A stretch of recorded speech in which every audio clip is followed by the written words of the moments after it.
Alright, impromptu video because we need to talk.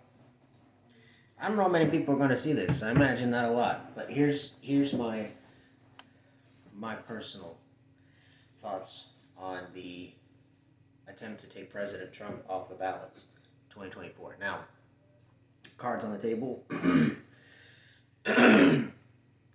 President Trump's election was the first one I was able to vote in. I voted for him in 2016. I voted for him in 2020. I'm going to vote for him again in 2024. There are some concerted efforts by Democrats to try to take President Trump off the ballot, arguing that he facilitated or spurned on or orchestrated some sort of insurrection against the United States. That is referred to as the January 6th insurrection. I'm going to come out right now and say, for however long this video is on YouTube, that January 6th was not a fucking insurrection. That is an absolute joke. An absolute joke. It is amazing to me that January 6th is considered an insurrection when Black Lives Matter and Antifa ran roughshod all over the country in 2020. The summer of love. None of them got charged. Firebombed a federal courthouse in Portland. No one got charged. That wasn't called an insurrection. That was just summer of love. I see a lot of problems with this. A lot of problems with this. And I don't know if anybody who's not on my side of the aisle is going to listen to this or not, but you really need to listen. Take this absolutely moronic hatred that you have for President Trump. Put that in a box for a second. Just put it in a box. There are issues with this. First and foremost, President Trump has made 6 arguments against this for his appeal to the Supreme Court, certiorari, his writ of certiorari, and the court granted it. The hearing is in early February. He made a couple of good legal arguments against this. I'm left scratching my head, wondering how any Democrat voter who's not a dyed-to-the-wool, far-left, commie, socialist, fascist at this point, an actual Nazi, which is what all of you are. I don't understand how anyone who's not that can look at this and think that this is a good thing. The worst kind of evil is the kind that is absolutely convinced that it must exist. That is the worst kind of evil. And the reason for that is because if you engage in evil behavior, but you are convinced that it is necessary to do so, because to not do so would be to allow some other evil, a greater, higher evil, to succeed. That is somebody that most of the time you will never be able to change their opinion. It's almost a religious dogma at that point. You are absolutely convinced that what you are doing needs to be done. And to go off on a tangent here for a second, the best example that I can think of would be, as crazy as it is Thanos from the MCU. Thanos wants to kill half of all life in the universe.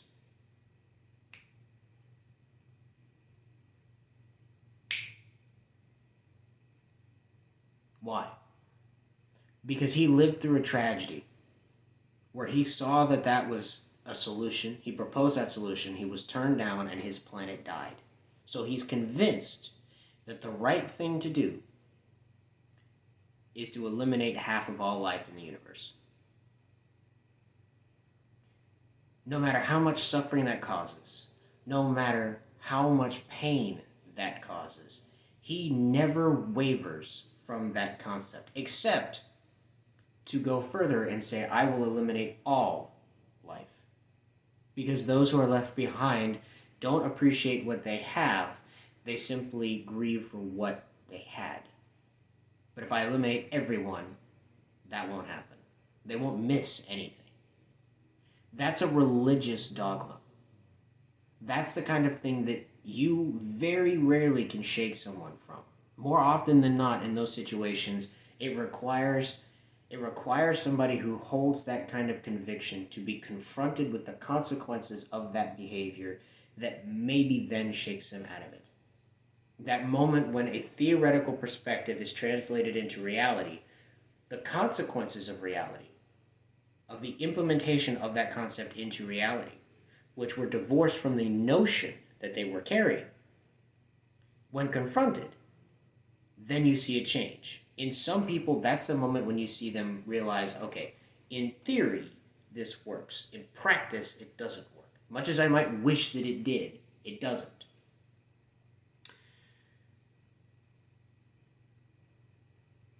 This is a dangerous, concerted effort by Democrats to undermine this country. The United States is a constitutional representative republic. It is not a democracy. When they use that word democracy, they are speaking out of their asses. This country was never a democracy. None of the founders wanted it to be a democracy. They were very explicit that democracy is inherently bad, and I'm going to give you a quick lesson on why. Democracy is a almost guaranteed surefire recipe for unrest, upheaval, rebellion, revolution, death, suffering, pain, agony, torment, all of those things. And the reason for that is because democracies function on the basis of majority rule. So the common analogy that you'll hear is it's two wolves and a lamb deciding what's for dinner. In a democracy, the wolves vote the lamb. And the lamb has no say, because the wolves are in the majority, and the lamb gets eaten. Democracy. A republic is two wolves and a lamb deciding what's for dinner, but the lamb has a gun.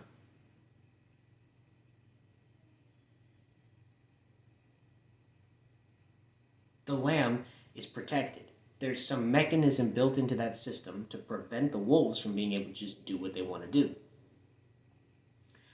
In a democracy, the 51% can take from the 49%, and there's nothing that they can do. In that kind of system, where you have no institutionalized mechanism with which to appeal the government for aid or change, the only remedy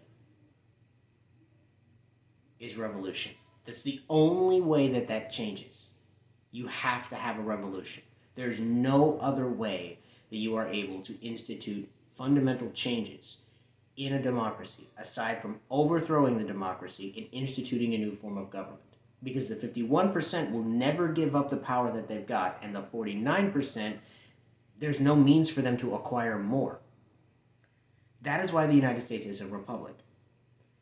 President Trump did not facilitate an insurrection. There was no insurrection. He didn't participate in one. He said, make your voices heard patriotically and peacefully. The moment that he found out that things were going crazy, that there were people up there that were rioting, he said, everybody go home. We'll fight this in the courts, but everybody needs to go home. No one has charged him with an insurrection. No one has charged him with that particular offense. And the reason for that is because there is no evidentiary basis with which that argument could be made and have any possibility of standing up in any court that was not a kangaroo court. This is the reason why Jack Smith, who sits in Washington, D.C. with a 94% liberal basis, liberal judges, and a liberal jury pool, even Jack Smith has not made this argument. Because any time they tried to do it, he probably got laughed at, even by the hardcore Democrats. Because it's like, you can't prove this. There's no evidence for this at all. Removing President Trump from the ballot is a mistake. And the reason for that is because that is not how this country is designed to work. It is also a logical fallacy. Bear in mind that the people who are telling you that President Trump should not be able to appear on the ballot are the same people who tell you how important it is to protect democracy. Fundamentally, democracy is at its core the power of the people to make a choice. One side of the political spectrum is telling you, you don't get to make your choice. We know you want this guy, but you don't get to make that choice. You can choose, but you can only choose from from the people that we like, not this guy. How is that democracy? How is that democratic? At all. At all. It's not. Fundamentally, it's not. It's yet another logical inconsistency that the left has, that the average leftist voter doesn't pay attention to because their IQ isn't high enough to figure it out. They hear some talking head on CNN or MSNBC rattle off something that sounds vaguely coherent and just sort of mumble along with it. President Trump did not participate, he did not facilitate, he did not call for, he did not in any way have anything to do with an insurrection on January 6th, fundamentally because an insurrection never occurred.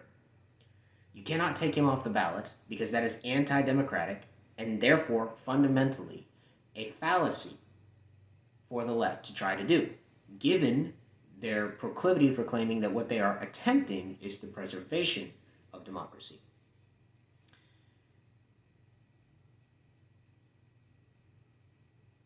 Politics is a pendulum, and the left seems to think for some reason that they are removed from the consequences of that pendulum.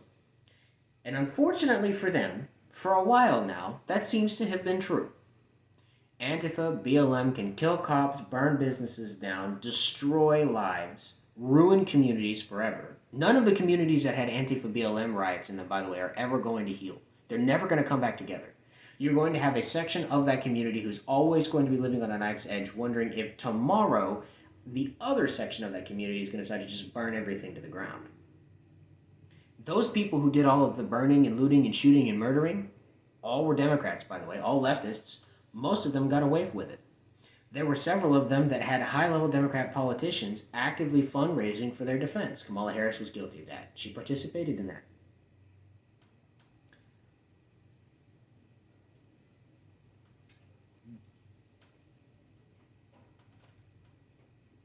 The recklessness with which this is being done is scary. And I can only see two possible explanations. Either the Democrats are so blinded by their own dogma that they genuinely believe that this is their way of preserving democracy somehow. And so therefore they don't see anything wrong with this. Again, going back to that sort of religious dogma kind of thing where you don't necessarily see the logical inconsistencies between what you claim to believe and your actions because it's almost a matter of faith. That's the one explanation. The other explanation is that it's exactly going according to plan. It's exactly what they want. You see, the left, when they talk about democracy, it's either they are confused about what this country is, or they are highlighting for you what they want it to be. Think about it. How many of them called for dissolution of the Electoral College? That's a mechanism in our republic to prevent the East Coast and the West Coast from deciding who rules over the country, who becomes president. Without that, we would probably end up having Democrat presidents for years. They'd solidify their power bases, and the middle of the country would get screwed because of the two coasts.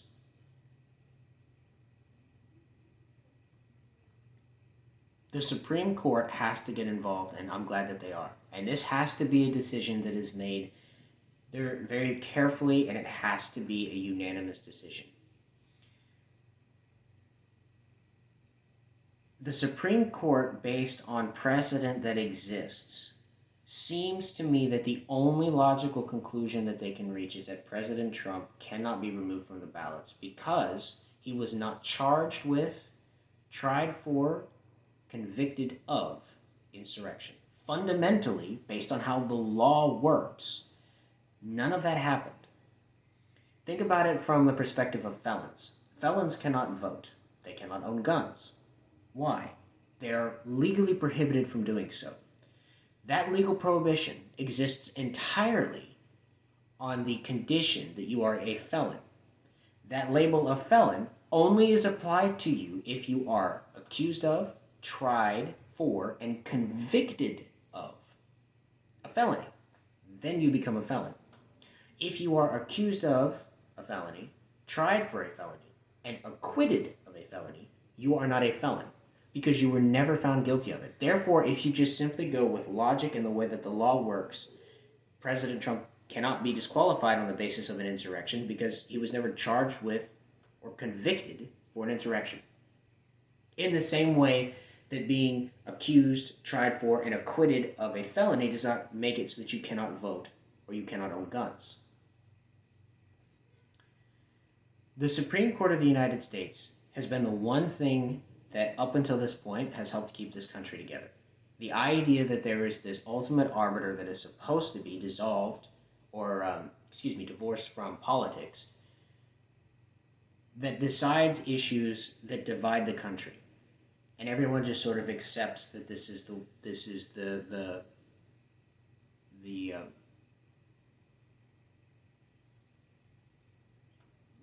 final resting place for these disputes.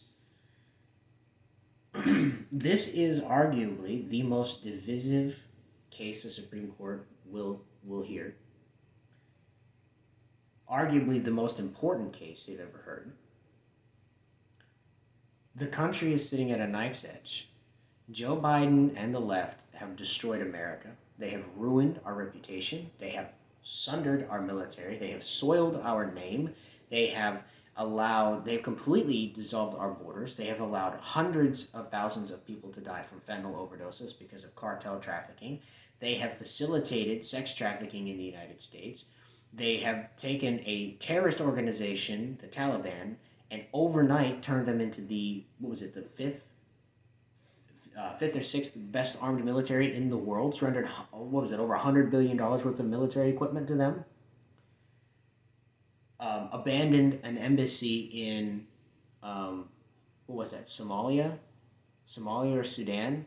Refused to evacuate anybody who wasn't a member of the embassy staff, and the French had to go in and evacuate them. Don't know if you ever heard about that story, by the way. People are familiar with the Taliban story. But that happened too. The French government, the French military, had to go in and evacuate American citizens because Joe Biden told them to get bent.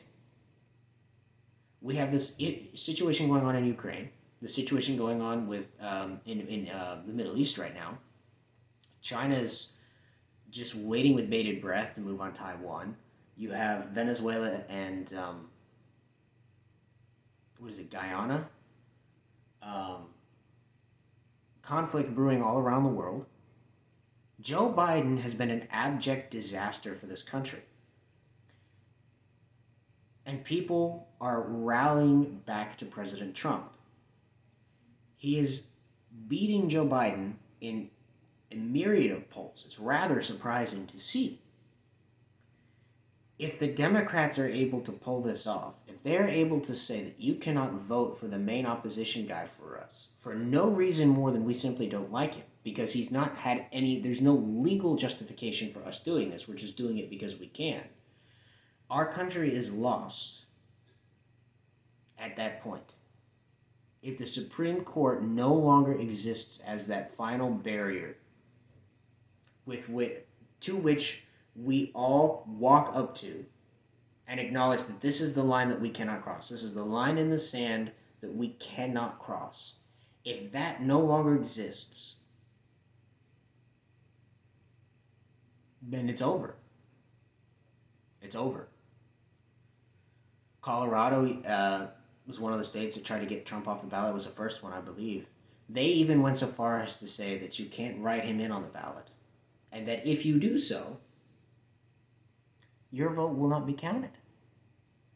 Which is, again, really interesting, isn't it? Considering that before, the Democrats were all about every vote counts. Make sure every vote is counted. I don't understand.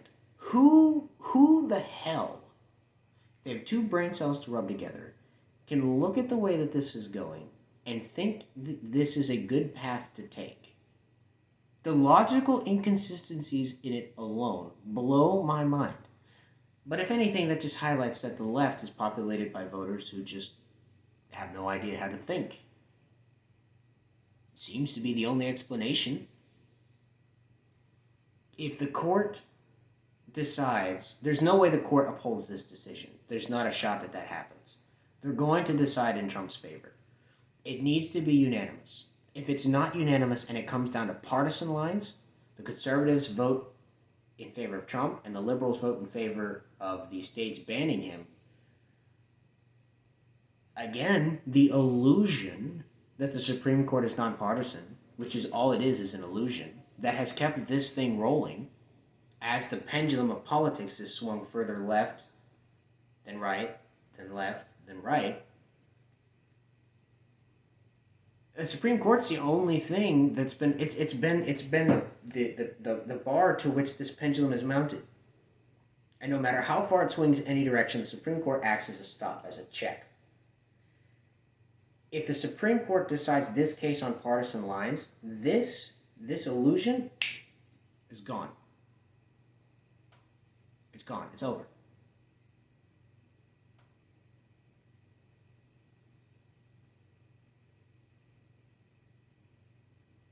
This is a watershed moment for this country. There are other countries around the world that have corrupt elections that are laughing at us right now because of how stupid this is. We have become a nation of snowflakes, pansies, and pussies.